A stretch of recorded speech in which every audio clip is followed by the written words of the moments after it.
burn spells at some point. Absolutely. And looks like Talion wants to go digging with his mortal coils here. First one not going to draw a card, the second one will, and he wants to find something more. What's going to be? A Twilight Drake. That's a great card to pick up.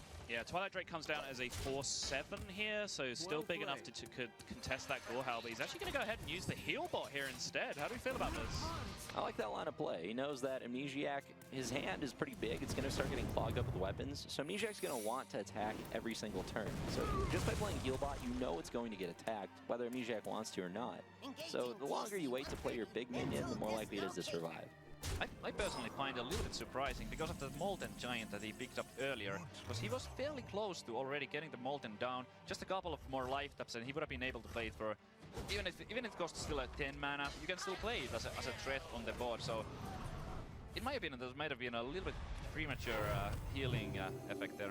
Yeah, it seems to suggest that Talion is set out for the long game here, as we see second Molten Giant being drawn now, which punishes the heal bot a little bit more, but seems like his line here is to play the long game, try and exhaust the value of that Gorehowl, as Rain had said, just with less powerful minions, and then restart the game afterwards, hoping that Jiraxxus is drawn at some point, as we've discussed at length as well. So it makes some sense, but yeah, surprised not to see the Twilight Drake come down this turn, and now he's stuck in the same position. Like, is he going to play the Twilight Drake this turn? Are we going to see another heal bot? Like, what's the merit in just delaying the Drake for one turn though? I feel like Talion has a pretty good line of play in this case. He gets to life tap, trade in the Owl, Hellfire, play that Drake, and kind of just face a weaker weapon. You know, maybe some combination of slams and bashes don't deal with it anymore. Last turn, if you were to play Drake as a 4/7, it would have died to just slam plus the Gorehowl, so it would have cost 0 cards to deal with one of his larger threats. He's not going to go for it though. I certainly like that line. In some cases, you want to try to hit multiple minions with your AoE effects, but in this particular matchup, I think it's fine to just use the Hellfire on one minion.